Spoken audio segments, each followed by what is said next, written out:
All right, this is our next episode of True Wrestling Fan Discussion, continuing our retro pay-per-view review series. This is going to be WWF King of the Ring 2001. I'm your host, Mike. I'm Frank, and let's get through this before I don't, in hopes I don't throw something.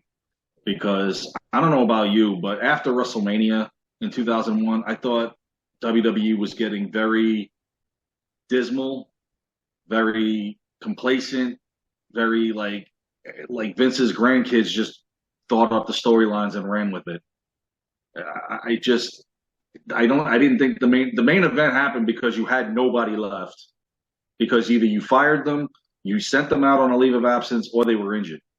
So pretty much you had Or nobody left. or they went to Hollywood. Yeah, well, the leave of absence. Yeah, yeah.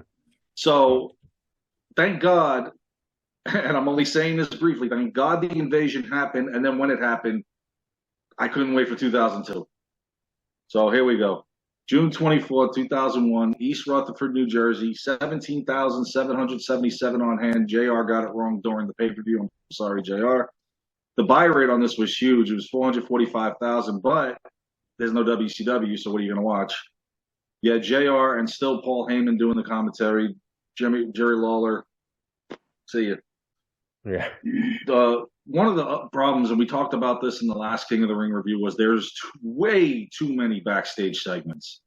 It was just ridiculous. And the whole thing with Austin whining for Vince, Oh, that was garbage. I hated seeing Austin like that.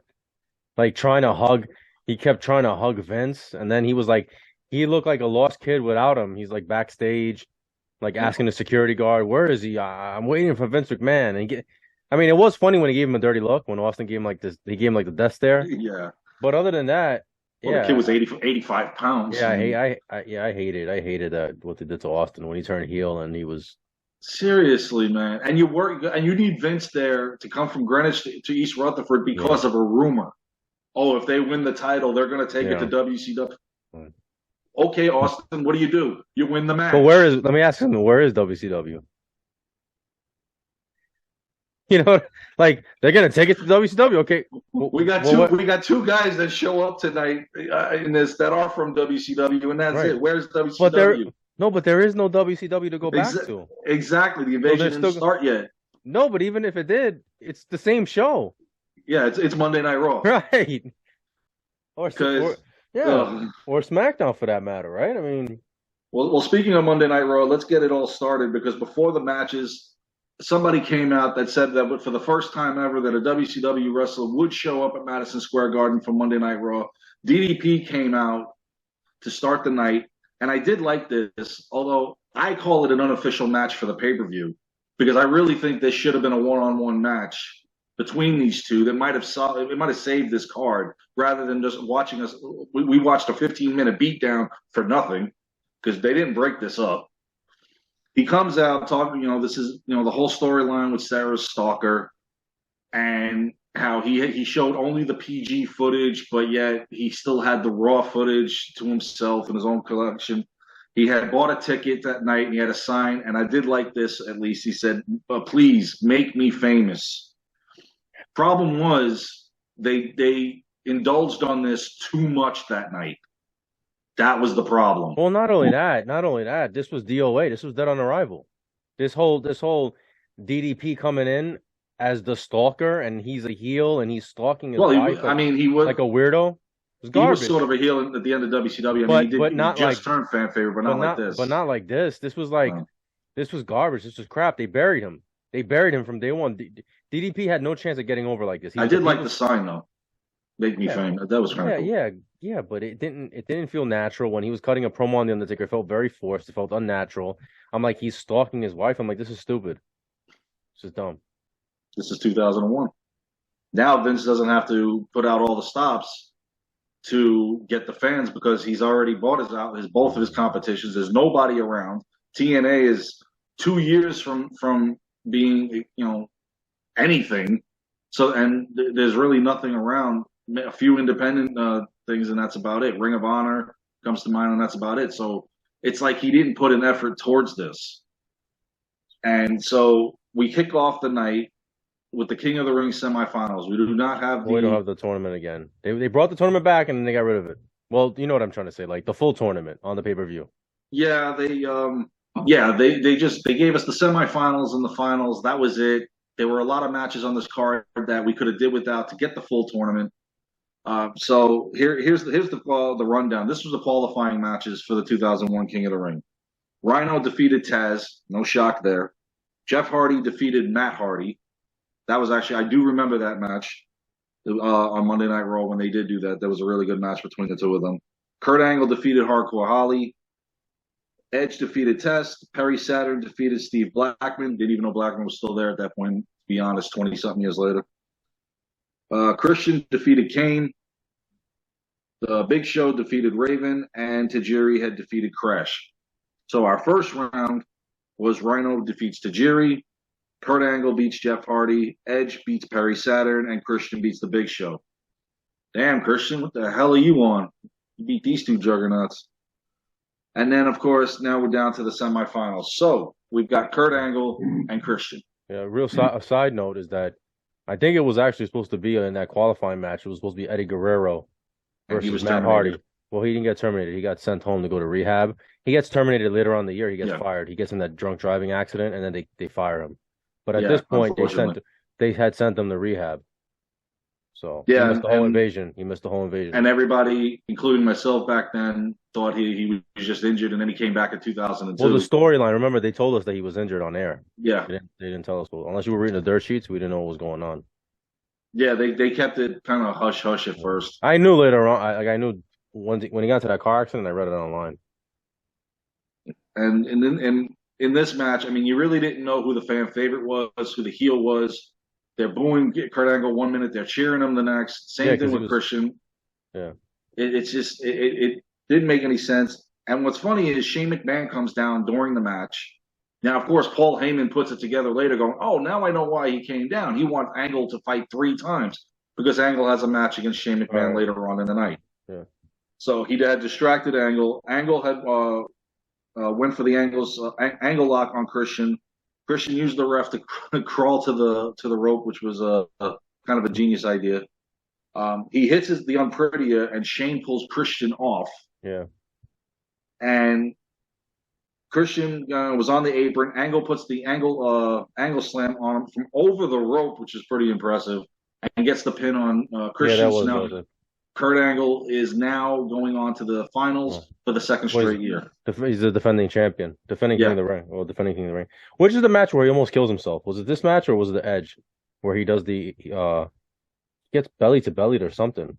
He ends up almost broke. It looked like he almost broke his neck. He took a bad fall. Might have been versus Edge. I think Edge grabs him. Well, between that and the other match, I'm surprised he walked out. Yeah.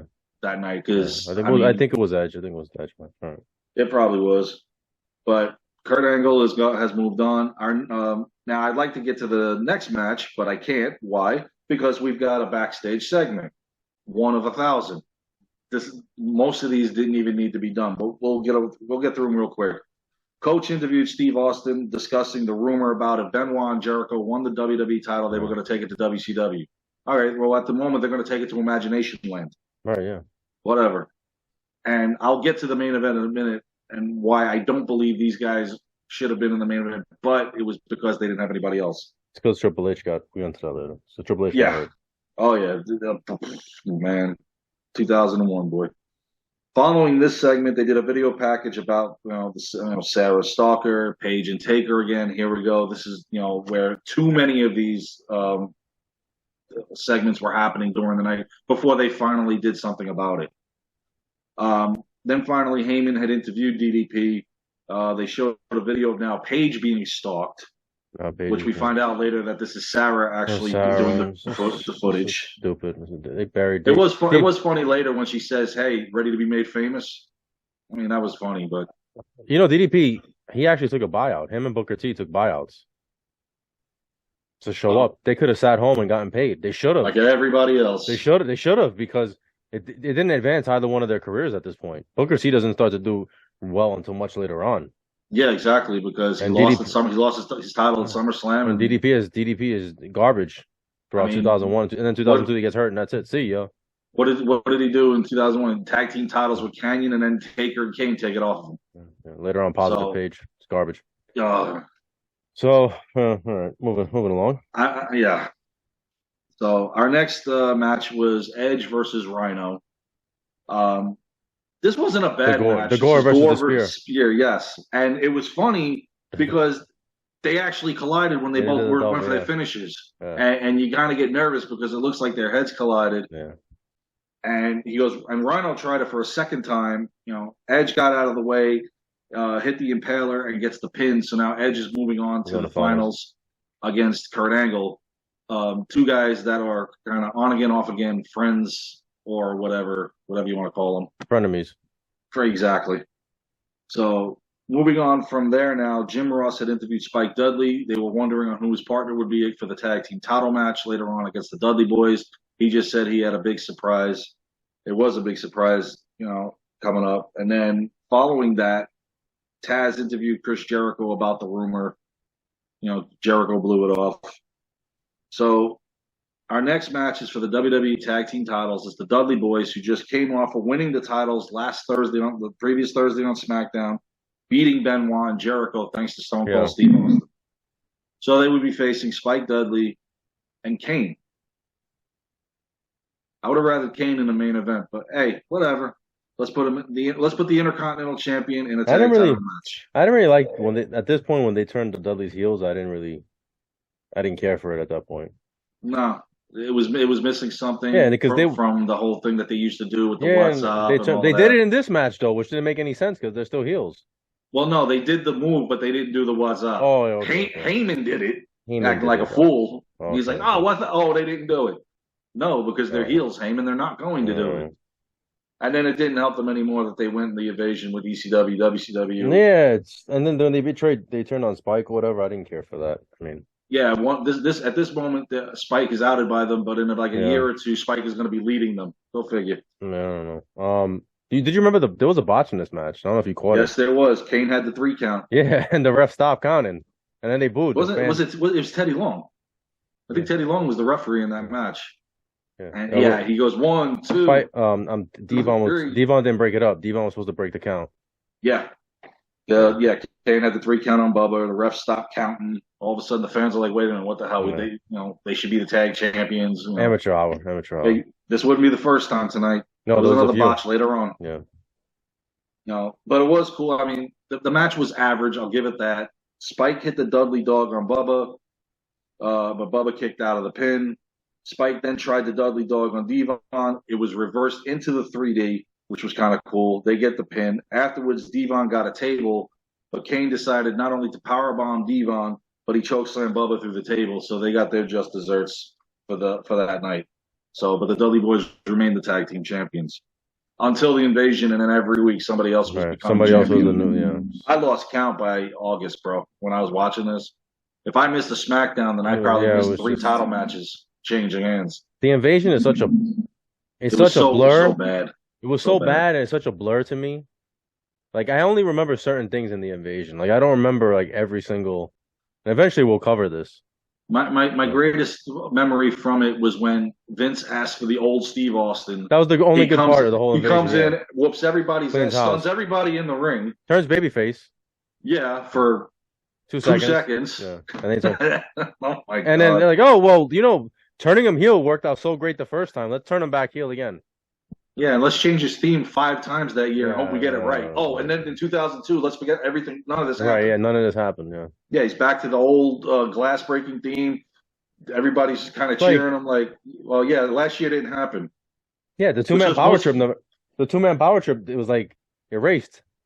well, yeah, when Triple H got hurt, Yeah. I think they would Austin was told bury him because he's going to be out 9 to 12 months. Yeah. So that's when he talks about it and He said says that he was couldn't his carry fault.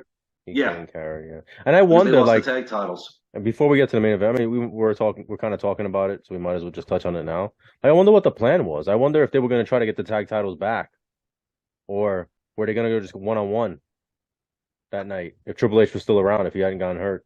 Because the 2 man power trip they had up, they weren't breaking them up. No. What I would have done that night if Triple H had not gotten hurt and they were still holding all the gold I think there was is do what they did at In Your House back with Shawn and Diesel. But I would have made this a triple threat match. I would have had Triple H and Austin versus Jericho and Benoit versus Undertaker and Kane. Would have made it a little better. All the titles are on the line. Something to that effect. I mean, you probably couldn't do all the titles, but at least make it more interesting than what it was. But when Triple H got hurt, I'm sorry, WWE. Were they supposed to lose that at this point? Were they supposed to lose that night, or they audibled and they? I think they audibled. So they were probably supposed to hold on to the titles on Raw that night. Yeah, it would have made no sense to do this faction and then that quickly lose the gold when they had all the titles. Remember, Triple H won the Intercontinental title, Austin's the champ, and then they took the tag titles. Yeah. So I couldn't see the 2-man power trip running that fast. Even through the invasion, they would have probably been together. Yeah. But unfortunately, with him tearing his quad that night and still continuing the match, it all went to hell. So, unfortunately. Moving on past the tag title match now. Edge was backstage with Christian. Christian wishing Edge good luck. You know, they're starting their on again, off again feud, which would come to a head later in the year. Plus, they had more spy footage of Paige, and then Billy Gunn at WWE. WWF New York. The one Billy Gunn. He goes, I don't even give a damn. I'm not even on the card. I'm not even there. Yeah, well, nobody cares. Dude, you wouldn't have helped at this point. So the New Age Outlaws are crap because Road Dogg was fired. I mean, this was where 2001 was, like I said, complacent because of the way the roster moved. And I'll get to it later.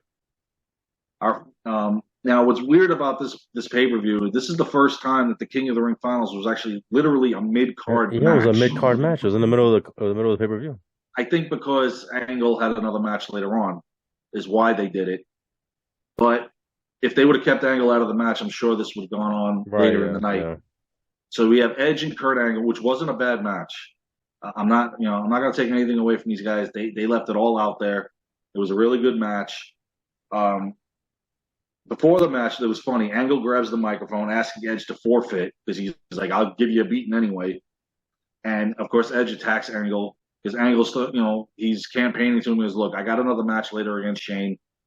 I'm gonna win this match anyway. Let's just you forfeit. I get crowned 2-time King of the Ring. We go to the back." And Edge was like, "Yeah, okay." Edge told you what he really thought about you. Now, what's funny is Christian during the match comes down, distracting the referee as Edge had went for the pin. And then Edge accidentally clotheslines the ref. Here we go. So Angle had the angle lock on Edge. Edge was tapping, but there's no referee. So, and then of course Shane comes down, spears Angle, and then Edge hits the Impaler and wins. Edge becomes the King of the Ring winner and gets nothing for his efforts. No title match, no nothing. So no nothing for Edge because we're gonna have Austin Angle for the rest of the year, unfortunately. So by this point, it's like the King of the Ring winner is not being offered anything. Edge's career wouldn't benefit from anything for another 5 years. So it's like, what is the point at this point? So following the match now, Taz had interviewed Chris Benoit about the rumor. Again, Benoit blew it off like it was nothing. I love how Taz is a backstage announcer, but then all of a sudden, here comes the invasion. He's back being a wrestler. He's back being a wrestler. Chris Benoit. Character would say Chris Benoit.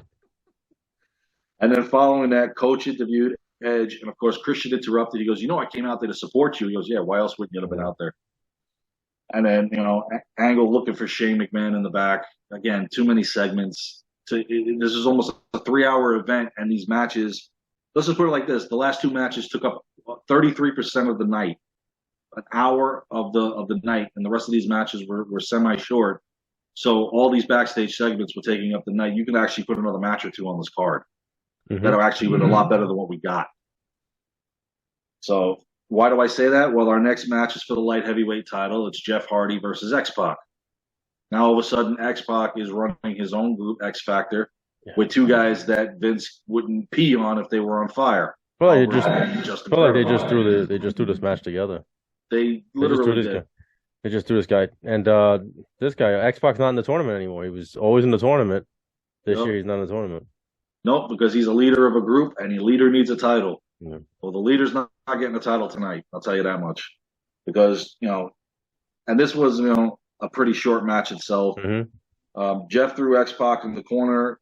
Somebody missed the cue because they collided in midair. There's one of the botches of the night, which was really It's a ridiculous. shame because these guys should have had a great match. They should have had more time. There should have been a build up. Exactly. A lot of ability, a lot of Yeah. high flying ability between the two. Yeah, there should have been more build up, and just felt like the match. I think it was thrown Yeah. together like a week before Right. It this. was fairly close, I think. Yeah, X Pac did hit the X Factor, but ref counted 3, but Jeff's foot was on the rope. He tried it a second time, but it was countered. Jeff hit the swanton and the pin. Jeff retained the light heavyweight title. He would be known for 2001, and at least for me, one of the best matches of the Invasion was him against Rob Van Dam for the hardcore Oh yeah, title, that was great. hands Yeah. down. And imagine those two fighting for the WWE title or World Heavyweight, whatever was down the road. Unfortunately, these two, after the Invasion, really never met again. So, following this match, nope, not another match. We have another backstage segment. Now we're going to William Regal and Tajiri in the back, and Austin, comes in to his office, making a phone call to, telling Vince he's got to come to the arena because of the whole rumor thing. He's freaking out. This Austin was pathetic. It really was. Look at you. You're pathetic. And then, of course, one of the last segments that they'll show tonight is Vince telling him, if you can't get the job done, we're through. Meanwhile, he's still trying to hug Yeah, him. he's still trying to hug him. Oh, man. Oh Lord. And then on top of that office thing, more spy footage of Paige. Because that's So- what we needed. We needed more spy footage. Yeah, well, this would lead to finally Paige got back in the ring and called out The Undertaker. Yeah, make me Sarah- famous. Yeah, make me Yeah. famous, yeah. Sarah was shooting the footage. They finally revealed that. She Yeah. said it's time for you to be famous. So here comes the Undertaker's theme, taking his time, putting his stuff on, building it up. Fans are liking it. Paige is going back and forth like he's literally going to do something against the Undertaker. And they went at it, and I call it the unofficial match because they let it go with no referee.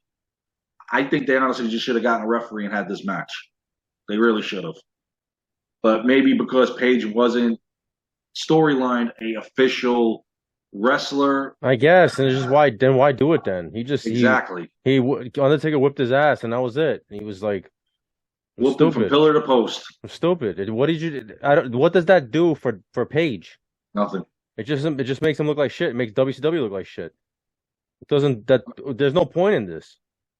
Unfortunately, for WCW's sake, somebody kind of took them out of the shitter later on in the night, being Booker T when he showed up. We just Excuse me. But this did not help Paige no. whatsoever. He whips his ass. He boots him. He flies out of the ring, and then And that's it. He runs away. Yeah. And we're like, okay, no finisher, no diamond. I knew cutter. DDP was dead. That's when I knew DDP. I was like, yeah, he's done. I was like, he's done. Yeah, I kind of had a feeling, He's done. unfortunately. But following this now, Austin is waiting in the back, waiting for Vince to arrive. He's asking the kid how long Yeah. from Greenwich to here, an hour and a half. Oh, my God. It didn't. Do you know what doesn't make any sense? Because prior to this, Austin is like stomping people out. Yes. Like he was a heel, he's stomping people out. But then at the same time, he's like, oh, "Where's Vince? Oh, I want to hug." When he was with the 2-man power trip, he not wasn't matching like up. this. It's not but it's not matching up. Like It's not, no. It really isn't. either he's a badass or he's not. This is like Iron Man and Iron Man 3, where he's trying to be a superhero, but yet he's having anxiety issues. Austin's trying to be the badass, but he's cowering, looking for his boy. Right. I did like when he beat up Michael Cole, though. That was great when he beat up Michael Oh, yeah, Cole. everybody. We all that shit. When everybody beats up Michael Right. Cole, it's interesting. I don't know. But this Austin, when the 2-man power trip hit the fan, when Triple H went out, this whole thing they did with Austin was just bad. Didn't get any better during the with the Kurt Angle and the ukuleles and all that garbage. I mean, 2001 for Austin after WrestleMania was pathetic. I'm sorry. I'm sure we're going to get a few comments on that. Whether I don't know if you guys like. No, we love how Austin, though. was. It's not like we don't love him. We love Oh Austin. no, yeah, I love him. Just that not we- 2001. Yeah, Austin. 2001. Yeah. Anyway. So finally, they show the video package of Shane and Angle leading up to this. How it all started with Angle redoing Ceremony. his Olympic ceremony, and of course here comes Shane. Now I'm going to say this: This was probably the best match of the night. Hands Oh down, I yeah, will it give it. was. It's the best. Yes. It's the best street fight probably ever. Yes, definitely. Because these guys let it all out there. They were beaten, battered, bruised. Hmm. I'm surprised they walked out of there. Shane, at the end of the night, Shane tried to raise his hand and almost fell backwards. I mean, they had glass all over them. We'll get to that in a second. I mean, and it's funny because early in the match, Kurt got busted open above his eye from one of Shane McMahon's hits. Uh, Shane actually, this is where his agility and athleticism really come into to play. He actually jumps over the announce table and clotheslines Angle on the outside. That was impressive. No, I it was did great like stuff, that. man. It was fun. Shane had the sharpshooter on Angle, but of course Angle uses the candlestick to break out of it. That was funny to see. Shane put a garbage can on Angle and tried a shooting star press, but missed. Anytime Shane gets up top anywhere, you got to hope for the best because it's never going to work out for him. Because I remember, what was it, SummerSlam 2000 when he jumped, like, what was it, 30 feet down. That was insane. Crazy. Well, he's nuts. Just didn't work out for him this year, did it? So what made it interesting though on this one is they took the fight down the aisle, and now they're taking it to the entranceway setup, and you can kind of tell once they got near the King of the Ring glass that something was going to happen. And Angle tries to belly to belly Shane through it the first time, and nope, we're not going through it. You're going to fall on your head. They screwed up. Well, they didn't screw up. It was the wrong glass. No, that's what I'm dating. Screw up. No, yeah. Yeah. Apparently, So they were supposed to use the candy glass that just shatters, and it was the regular glass. And then Shane told him to throw him, and the second time, Kurt Angle, the behind the scenes thing was telling him, "No, I don't want to throw you," and he's like yelling at it him, happened twice though, throw right? me. Yeah. So Yeah. they went through, yeah. And he thought he really hurt Shane because the way he fell was like, Well, on his yeah, he head. did fall on his head, Yeah, so there because was he concern. it was like a cartoon, like he hits and slides down. He eventually goes through. Yeah, the second time he does it with a little bit more force. Yeah. But then it happens again on the inside where they're trying to go through the other one until finally he just chucks him and throws his ass through it.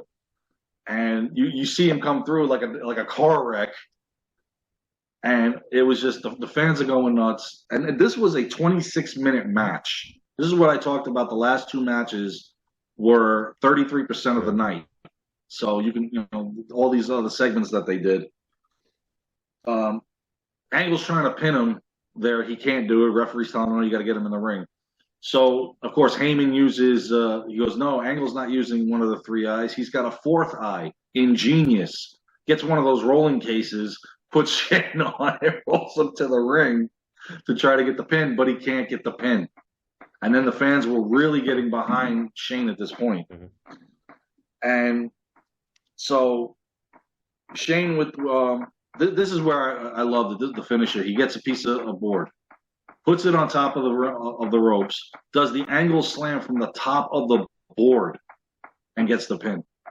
So Kurt Angle wins ultimately. 2 out of 3 matches in the night. Both men could barely walk to the back. My thumbs up in respect to both of these men. This was an awesome match. Good stuff. So now, before we get to the main event, Austin's still looking for Vince, and now a video package of how the main event came about. Now, this is where I said WWE or WWF at the time. It was 2001 after WrestleMania 7 wasn't making any sense. Rock is on leave of absence. He's going to do a movie, so they storylined him out, suspended indefinitely. Triple H gets hurt. Now, the two-man power trip already ran through Undertaker and Kane, which should have been a built-up storyline to this. Then they ran through the Hardys, so where the only ones you had left was Jericho and Benoit. You had a lack of main eventers to run through at this point. I'm wondering if the invasion never happens, what are you going to do going forward? Because you lose somebody else this night. Benoit breaks his neck in this match, and he's out for a year. Thanks to Jericho wasn't his fault. The back suplex, he hit his neck, and that's when it happened. So it was no fault of Jericho's. It just happened during the move. I watched it around. We wound it a few times just to make sure that he didn't botch anything. He didn't. It was legitimate. Just happened that he broke his neck on the fall. So as we get to the match now, Austin defending the title against Benoit and Jericho. Why? Because there's nobody left. Well, Benoit, but the thing was, Austin was. Austin said he could beat both of them, right? Then he got angry when they made the match. I think that was the story, Exactly. right? He said Yeah, he was whining and Lyndon, complaining right, about it. right, right, right. And Linda was involved, and then he told Vince, Linda "You was the gotta, one that made the match. Yeah. yeah, you gotta. It's either me or her or something." It was stupid. So here we Oh are. boy. Here we Yep. are. Austin Oh, defending the WWF title. against Benoit and Jericho. Yeah. Austin's waiting in the aisleway for Vince. Benoit and Jericho got tired of waiting. They go out there. They're beating his ass. Now, the one good thing they did with this match is besides the two of them mostly working together on Austin, was that one would stay out of the ring for quite some time, so where it was a one-on-one match between Austin and Hmm. Jericho, and then Austin and Benoit. Now, again, another long match of 28 minutes for this one. Austin actually early he went for the stunner on Benoit. He blocked it and then threw Austin into the referee. And then Benoit stunned Austin, which everybody got shocked about. He didn't do it right, but he stunned Austin. Jericho breaks up the pin. Benoit hits Jericho with a chair, and meanwhile, right before that, Jr. is like, "Oh, this is a no. This has disqualification rules. No, we hit him with the chair, bro. There's no All right. disqualification. So you botched that on the Okay. microphone. Good one. So Benoit, this was impressive. He gave 5 German suplexes to Austin, which was amazing. Then they were talking about what he did a month prior, to where I think he had. They talked about it. He did a barrage of German suplexes to Steve Austin. Mm-hmm. So this was actually pretty impressive. Benoit and Jericho have had both their submissions on Austin. Austin's tapping out. They're like, Well, okay, we Jericho, won. yeah, but Jericho had the walls of Jericho on him first, and then Technically, came with he the should have crystal. been the winner. He came with the crippled crossface. But what did they do on Raw right before this? Then they did the same exact thing though, didn't they? Yeah. And what I think, and I don't remember. It's too long ago. Do you remember the result of that match? Honestly, no, I don't. I honestly thought it was after the fact. What was after the When they were match? showing it. I I don't think remember. so. At least they showed it in the video package. But either way, remember what happened with Kane and Undertaker when they with Austin. With Now Austin, now all the of a referee sudden counts the pin, and then now the all of a title's sudden taken. now all of a sudden like no. We can't do it. We can't do it. That doesn't make any sense. He did it before. They did it before. But okay. Okay. So he taps. They both get up. Yeah. Referee's like, wait, no, I can't declare a winner. No, I They can't both had declare. it on there, Right. even though technically Jericho had it first. Right. So Yeah. technically Jericho should be the champion, but Right. he's not. So now Austin goes to the outside, and then all of a sudden, what happens? He gets attacked by WCW 5-time WCW champion And Booker T, current and current current WCW champion Booker the crowd T. goes nuts. Yeah, he got a huge He pop. Yes. Well, he sent Austin through the table, and I think a lot of people Well, enjoyed that. he botched it though. Including me. He overshot it, and Yeah. Austin broke his hand. Yes, he did. He threw him too far. I think You see Austin Austin braces himself because I think Booker T's adrenaline rush was that's too what much. it was. That's what I think it was. He was so And hyped like up. superhuman strength. Yeah, Yes. and he overshot him, and then Austin broke his hand. Well, thank God And then- Austin wasn't out, because we have too many injuries in 2000. No, did you notice? I don't know if they edited it on the network or they cut it with the camera when they shot it. But Jericho botched the lion sword. He almost killed Yes, himself. he did. Yes, he did. Yep. He didn't reach him. You just beat me. Yeah, I was yeah. just about to mention that. Yes, he botched that big time. Yeah. He was too far away. on Benoit. Yeah, Mm-hmm. he was too far. Yeah, he. What's going on this night, man? I don't know, man. It's like WCW Jer- like invaded them, like like Now we're getting their pay-per-view. right. Yeah, right. Yeah. Oh my Botchamania. God. Jericho hits the moonsault though on Austin. Benoit breaks up the pin. Benoit hits the flying headbutt. Jericho breaks up the pin. Now, again, like I mentioned earlier, Benoit hit, he hit a top rope back suplex on Jericho, and he broke his neck. That was unfortunate for him, because that left him out of the match. And Austin had just crawled over. And I don't think this was supposed to be the finisher of the match, but Austin was supposed to go over, but maybe that wasn't the yeah, yeah. But something I think was said, and then Austin just covered him, and the referee counted the 3, and Austin retained the title. And so Benoit, I think because of that, good. And Benoit misses the invasion, and Guerrero misses the invasion, and Triple H misses the invasion. Triple H misses the invasion, and anybody else? No. This is We're gonna ridiculous. cover. We will cover the invasion. Hall misses the invasion. Well, Nash misses the but invasion. Goldberg. that's a We all separate know story why those because they guys. didn't sign. Yes. We're gonna cover the invasion eventually. Eventually, we're going to have to because what should have been was never. Yeah. And again, too many injuries, too many releases. It's just right. 2001 King of the Ring was no. I'm sorry. Yeah, I mean it had some moments, but overall, I don't think it was. I don't think it was that good. No, because like I said, after WrestleMania 17, it just felt like the pay-per-views were stagnant. They didn't know. Like, it felt like they didn't know what to do. It felt like they beat WCW. It's like now what do we do? Now what do we do? Well, let's have Austin and Taker fight again. Yeah, because we haven't had that 100 times. Yeah, so. And then the Hardys lasted a cup of coffee when they were beating up Lita and the Hardys, and then they go on to Jericho and Benoit. Like I said, if the invasion didn't happen, who was going to be next? Yeah. Was it going to be Austin Angle for real, or Jericho gets another title shot, and then where do you go from there? Yeah. All right, well, like I said, the invasion didn't help. Oh no. Well, that's our review. Please like, comment, share, subscribe. We'll see you guys soon. Take care.